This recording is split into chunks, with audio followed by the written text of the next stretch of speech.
رب اشرح لي صدري ويسر لي أمري واحلل عقدة من لساني يفقه قولي واللهم ثبتنا عند الموت بلا إله إلا الله واللهم اجعلنا من الذين آمنوا وعملوا الصالحات وتواصوا بالحق وتواصوا بالصبر آمين يا رب العالمين.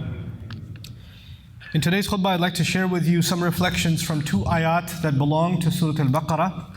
But before I talk about those ayat, I'd like to share some basic definitions with you and some concepts that are not often talked about. I have spoken about these things before, but not in this way. And like many of the ulama of our past, and students of the Quran of the past, whenever they pass by ayat that they have studied before, Allah Azza wa Jalla even describes it Himself, لَمْ يَخِرُّوا عَلَيْهَا صُمًّا وَعُمْيَانًا. They don't trip over them, mute, deaf and blind. What that means is they don't ever say, oh, I already know this. Like, when you read some other book and you've already read it, you've read this chapter already, you say, I could skip this part because I already know this part, I'll go to another part. But that is just not the attitude of a believer towards the Quran. They go back to the same ayat that they've read hundreds, if not thousands of times, and Allah opens wisdom upon them, and He opens up guidance and counsel upon them. And even the Sahaba would experience this anew. Like there are instances in the life of the Prophet ﷺ where the ayah was recited that was revealed a long time ago, but it was recited again, and Sahaba would say, I felt like it just came down. I felt like it was just revealed. So the idea of going back and reviewing and pondering again and engaging the book of Allah repeatedly and continuously is just one of the gifts that Allah has given this book. لا تنقضي عجائبه. Its wonders don't ever cease. And that's hopefully a relationship you and I will always have the rest of our lives, that will keep going back to the book of Allah, and we will never underestimate what it has to offer. You and I will never think to ourselves, I already know the Fatiha, I can read something else now. I already know Baqarah, I already know this ayah, I already know this surah, I already know what it means, I've already read the translation. This kind of underestimating you can do with any other book. You can't do it with the book of Allah. Because its wisdom is far beyond, even the wisdom of one ayah is far beyond what any one human being can fully internalize ever. In any case, what I wanted to share with you today was a basic distinction, a difference between two English terms first. And those two terms in English are a cult versus a community. A cult versus a community. And a cult, obviously, so those of you that are familiar with the term, is not a good word. It's an ancient word of the English language. Its origins from the 1600s, back in the day, it actually was used for worship itself. But in the modern usage of the word cult, it's used for a group of people that are cut off and they do their own weird ritual practices. You have devil worshipping cults, or you have heavy metal cults, or you have all these different kinds of groups, strange groups that are kind of on the fringes of society, and they form cults. But there are some things that I wanted to highlight that make a cult different from a community. Let's first talk about what they have in common. A cult is when a group of people come together, and a community is also when a group of people come together. So what makes them different? Here's the first of all differences. A cult sees itself as against the rest of the world. They want to see themselves as one thing, and everybody else is out to get them, and they are at war, if not physically, at least ideologically, with everyone else. So they are a closed group that is antagonistic and aggressive. As compared to that, a community is actually something that keeps its doors open all the time. A community actually wants to learn about other communities. Like Allah will say, لِتَعَارَفُوا, so you can get to know one another. It welcomes people from other communities, it opens doors, it makes cooperation happen, it does business with other communities, it has trade agreements and all kinds of things. So cults are closed and aggressive, and communities are open and welcoming. That's the first difference between the two. Another thing about a cult is that it wants uniformity. It wants everybody to be exactly the same. They should dress the same, they should look the same, they should talk the same, they should behave the same. And if you see even a little bit of variation, they'll catch you right away. You might get kicked out of the cult if you don't follow along. They are very, very specific about how you have to behave. Right? And in a community, you have, by opposite, in a community, you have diversity. You can have people that are dressed differently, that talk differently, that have different habits, and that's fine. It's okay to have people of different backgrounds and different ethnicities and different languages and different eating habits. All of it's fine. But a cult, there's no tolerance for these kinds of things. You have to stick to this thing. And if you don't, then you're in trouble. You're going to get kicked out. And then from here you get the next difference between these two. The best way to keep people inside a cult is to scare them and to make them feel guilty, or to instill anger in them towards others. Cults feed off of negative emotions. They need it. They need to make you angry to stay in the cult. So they'll constantly curse some other group or some other community, and they'll fire you up against them, and that's how they stay together. Their anger keeps them united. Or they will guilt you for not being good enough a member of the cult. And they'll constantly shame you and guilt you, and that's how you can stay inside. On the flip side of it is a community, which actually, when people make a mistake, they don't shame them and guilt them, they help pick them up. And they say, well, if I had fallen and I had made a mistake, my brother would be there for me. These families would be there for me. So they're there to support each other, not guilt each other. And a community thrives off of encouragement instead of building anger and hatred. Instead of building suspicion towards others, a community is supposed to build, good relations, better understanding, giving each other benefit of the doubt, building trust among each other. These are the kinds of things that communities build. Then, of course, inside of a cult, there is absolutely no room for asking questions. You can't say, why do we do this way? How come we do that? Even, some cults are religious, so you can't even ask, how come we pray this way? Or how come we believe this? You can't ask questions, because if you ask questions, you're basically going to get kicked out. You might lose your membership for asking. You just shut up and follow. That's what you got to do if you want to stay in the cult. On the other hand, you have a community where questions are welcome. If you don't understand something, ask. And you're not going to get in trouble for asking. We can have an open conversation. We can share ideas. There's room for suggestion. There's room for questioning and better understanding. And people are going to be at different levels. Nobody's going to be made to feel guilty because they don't know something or they don't understand something. That's the point of a community. And of course, then the last part that I wanted to share with you as a difference between cults and communities is that cults, they have habits. They form certain practices and they do them and they don't even know why they do them. Over time, they don't even know why they're doing it. But everybody's got to do it. Everybody's got to do it. And if you come along and say, maybe this is not the best practice, maybe there's a better way of doing things. Have we even ever asked the question, why we do this stuff? Why are we following it like this? Because it's harming our next generation, it's harming our families, it's harming this or that or the other. When you raise these questions, you can get, not only kicked out, you can become the enemy. You can be labeled and become the enemy. On the other hand, in a community, there's constantly open shura, there's constantly open suggestions. And if there are certain practices that used to be working 10 years ago, somebody comes along and says, this was pretty good 10 years ago, but I think we need a change. We need an update. So society has changed, times have changed, our needs have changed, and we need to adapt. And so a community is willing to do that. A cult is not willing to do that. A cult says, this is how we did things before, that's how we're going to do them now. Now you shut up. Unless you want to get kicked out.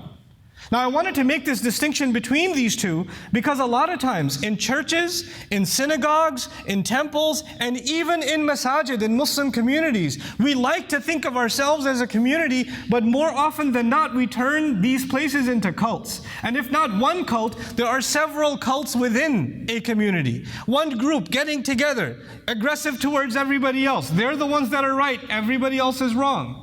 There are, in the history of Islam, for example, there's a diversity of fiqh. There's a diversity in the schools of thought. And you might belong to a particular school. If you come from some part of the world where there's a tradition and there's a heritage, the Malaysians have a several century heritage of the Shafi'i school of thought, for example. People from India, Pakistan, a good number of them, a huge majority of them are from the Hanafi school of thought, etc. So you come from a particular school of thought, but then you come with this idea that your school of thought is it, that's it.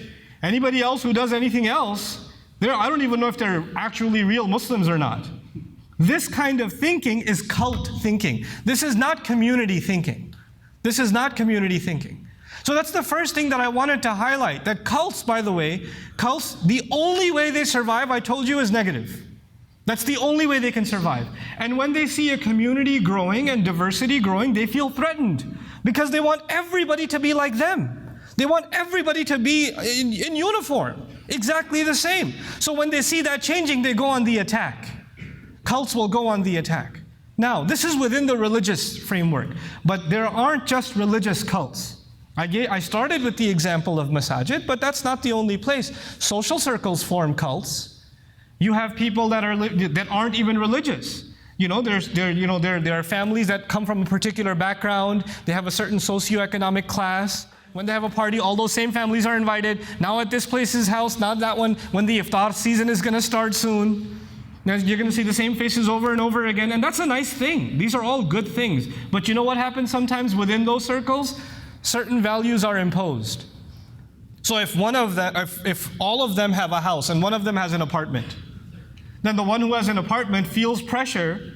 I feel left out of this circle unless I get into a mortgage, because I don't belong. I can't even invite them for iftar, because they'll look at, and just the way they look, just the way they'll look at the apartment and say, oh, okay, just 2 bedrooms?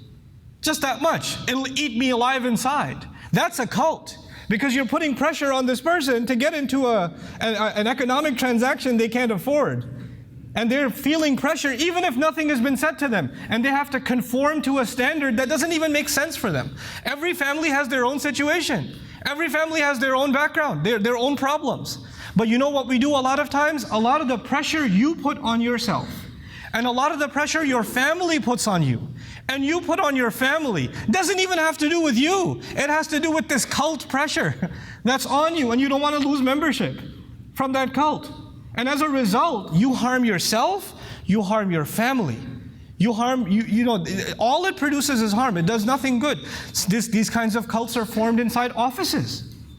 You are the only Muslim in the office. Everybody goes and has, goes to the happy hour or something, and they invite you every time, and you feel the pressure. And if you're not going to go, you're not going to be discussed when the promotion comes. You have to play this game, and you have to join them in their rituals if you want to be part of this thing. And there's kind of a unspoken membership.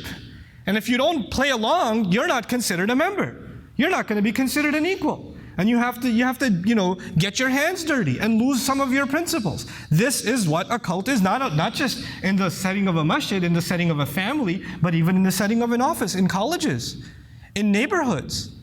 You could see cult followings in neighborhoods where, when Christmas season, one family will go out of their way and put Christmas lights. And the other family will say, oh yeah? Now we can't afford it, but I think I can take a loan and put better Christmas lights than them. And nobody knows why they're doing it. They have no idea. Their primary reason is, my neighbor did it, I have to defeat them. That's their primary reason. If you're in a neighborhood of Muslims and somebody did an iftar, somebody did a party, and you're like, oh yeah, I'm going to give a better party. And you're feeling competition. This is cult mentality that eats away at a community. It creates competition, antagonism. That's what it builds. And so what I wanted to get at, especially when it comes to our families and big decisions we have to make for our families, like marriage.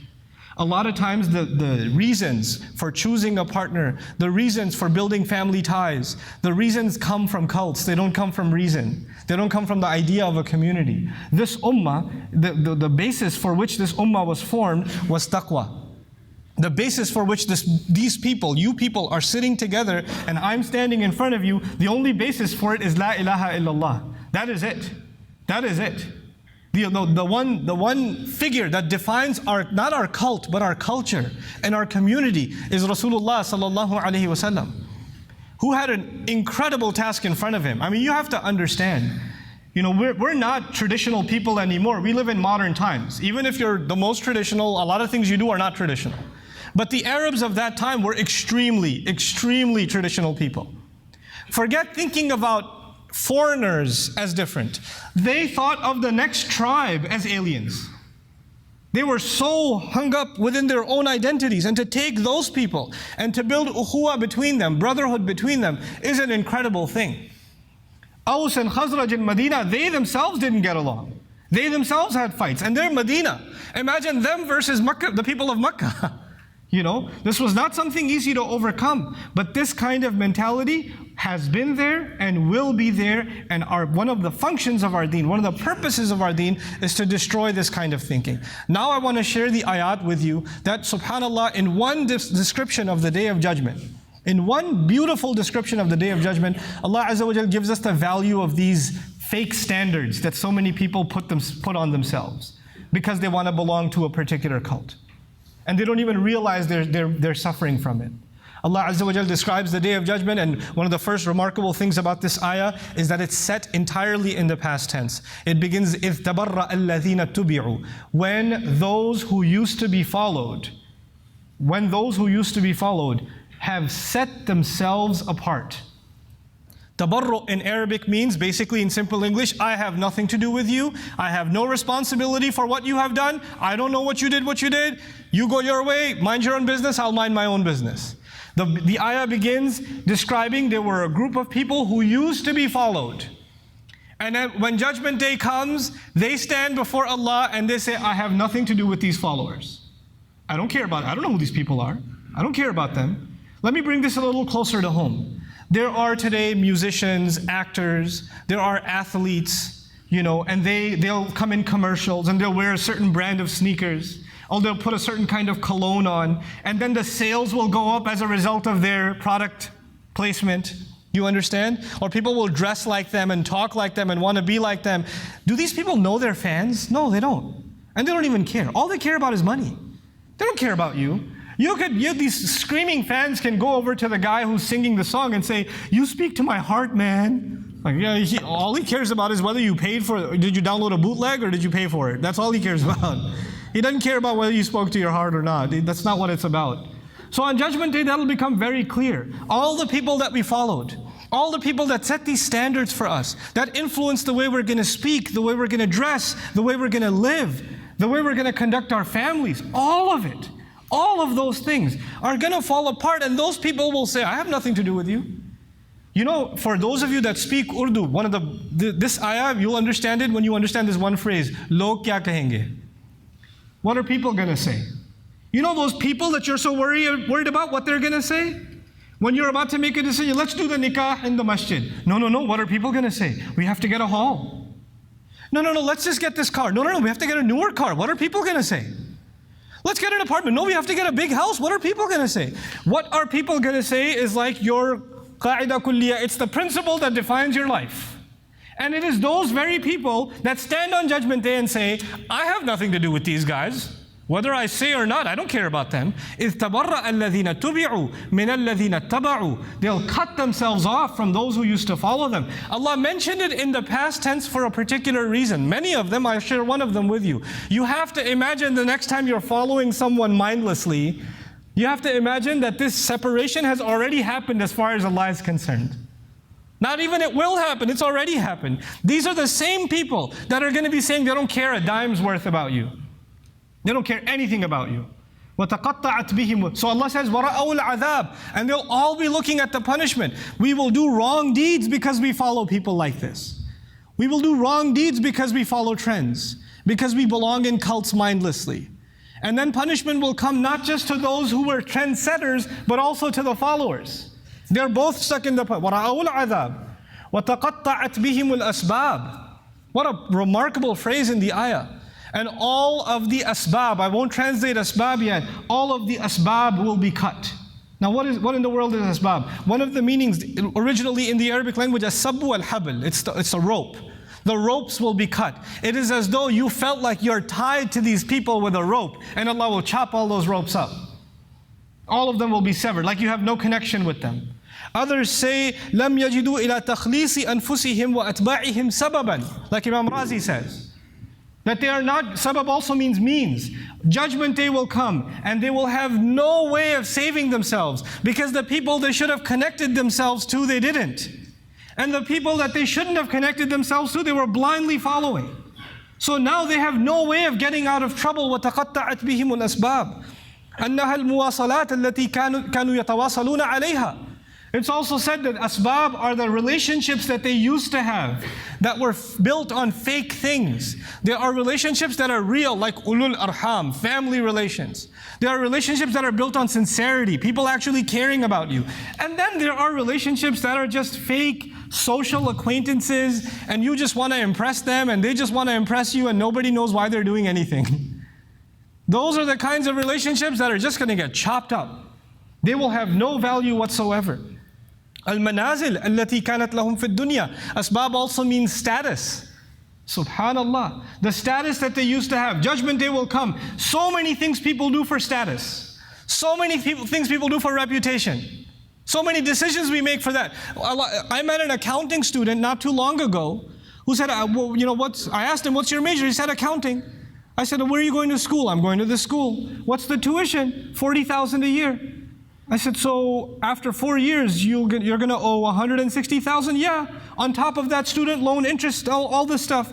I was like, after 4 years, you have a bachelor's degree. Are you going to be a CPA? No, that's another 2 years. What's the fee for that? About $75,000 a year. Okay, that's another $150,000 on top of that. So now you're in debt about $500,000 already, and you haven't even gotten a job yet. And who's going to pay you a high-paying salary by the time you come out of accounting school and hire you in a, and even if you do get paid a lot of money, you can't even start your life because you're still paying off debts from the school you went to. That's just bad accounting, bro. Why are you going to that school? Well, it's a pretty reputable school. And reputable in whose eyes? I don't understand. This is a person who understands accounting. Except when it applies to themselves. Because status, image, that took over and their mind got shut off. They couldn't think anything straight. And the only concern was, well, if I go to a community college or if I go to a city school or if I go to, what are people going to say? What are my parents going to say? Nobody cares.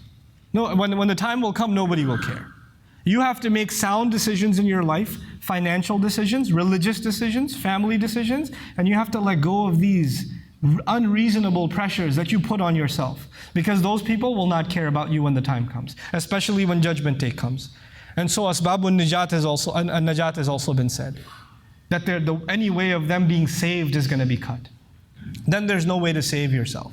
People worry so much, they have so much depression, so much stress, because they have to keep up, like the American phrase, keeping up with the Joneses, right? You're this old, you have to have this much money, you have to have this much status, you have to have this much, this position. None of this should matter. Especially when it comes to your own personal life. Make the right choices. Make the right decisions. And don't let fake pressure from others come onto you. Even, I'll end where I started, within the religious community. Within religious communities, when cults are formed, then people are made to feel guilty because over things that even Allah's Messenger ﷺ and the Book of Allah never condemned, and they're being condemned. It's not even wrong, but in that cult it's wrong. In that cult it's unacceptable. We create uniforms. We create uniformity in the way people have to look and behave. Even in things in which the deen always had diversity. There was always multiple ways of looking at it. But no, it's this way or no way at all. This way or no way at all. And this is the kind of thing that makes people run. Because when someone comes out of a cult, they never want to go back. When they're in it, they're hypnotized. But when they run away from a cult, they look back and they get scared. Man, I don't want to go back into that crazy stuff again. So when people get burnt out, religiously burnt out because of cult behavior, and they run away from Islam, it's very hard to bring them back. Because they think of all of the religion not as a community, now as a cult. And that's our fault. That we didn't understand the openness and the vastness of our deen, the mercy of our deen, the forgiveness of our deen, the positive nature of our deen, and we turned it into something ugly for people. May Allah Azza wa Jal forgive our shortcomings.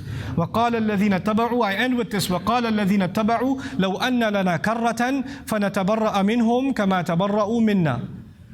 The people who used to follow them, the fan base, the people who did end up in those cults, now they're talking and they're saying, لَوْ أَنَّ لَنَا كَرَّةً. If we only had another chance, if we only got to go back again, فَنَتَبَرَّأَ مِنْهُمْ كَمَا تَبَرَّأُوا مِنَّا. Then we will cut ourselves off from them the same way they're cutting themselves off from us. وَالْفَاءُ لِلْمُفَاجَأَةِ. Immediately, I won't even think about it.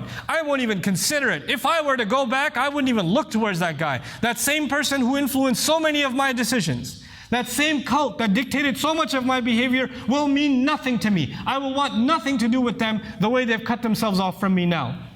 And Allah says then, كَذَلِكَ يُرِيهِمُ اللَّهُ أَعْمَالَهُمْ حَسَرَاتٍ عَلَيْهِمْ. That is how Allah will show them their behavior. Now this is what's called hal. Hasratan alayhim. But Allah said hasaratin alayhim. Regrets on top of regrets, on top of regrets, on top of regrets is what Allah is going to show them. They're going to think back and say, man, I made that horrible decision because of this. I made this other horrible decision because of this. They're going to make a list in their head of all the horrible decisions they made based on this unreasonable pressure that they put on themselves, and one hasra, one regret, on top of regret, on top of regret. And that's part of the pain of Judgment Day. You don't think of hellfire and Judgment Day as physical pain only. It's emotional pain. It's just looking over back at your life and saying, why did I do this? How could I do this? How did I live my life like this? One decision after another. حَسَرَاتٍ عَلَيْهِمْ وَمَا هُمْ بِخَارِجِينَ مِنَ النَّارِ. And they're not going to be the ones coming out of the fire. May Allah make us not of those of the fire. May Allah Azza wa Jalla enter all of us without any punishment into His Jannah. بارك الله لي ولكم في القرآن الحكيم ونفعني وإياكم بالآيات والذكر الحكيم. الحمد لله وكفى والصلاة والسلام على عباده الذين اصطفى خصوصا على أفضلهم وخاتم النبيين محمد الأمين وعلى آله وصحبه أجمعين. يقول الله عز وجل في كتابه الكريم بعد أن أقول أعوذ بالله من الشيطان الرجيم إن الله وملائكته يصلون على النبي يا أيها الذين آمنوا صلوا عليه وسلموا تسليما اللهم صل على محمد وعلى آل محمد كما صليت على إبراهيم وعلى آل إبراهيم في العالمين إنك حميد مجيد. اللهم بارك على محمد وعلى آل محمد كما باركت على إبراهيم وعلى آل إبراهيم في العالمين إنك حميد مجيد. عباد الله رحمكم الله اتقوا الله إن الله يأمر بالعدل والإحسان وإيتاء ذي القربى وينهى عن الفحشاء والمنكر ولذكر الله أكبر والله يعلم ما تصنعون. أقم الصلاة إن الصلاة كانت على المؤمنين كتابا موقوتا.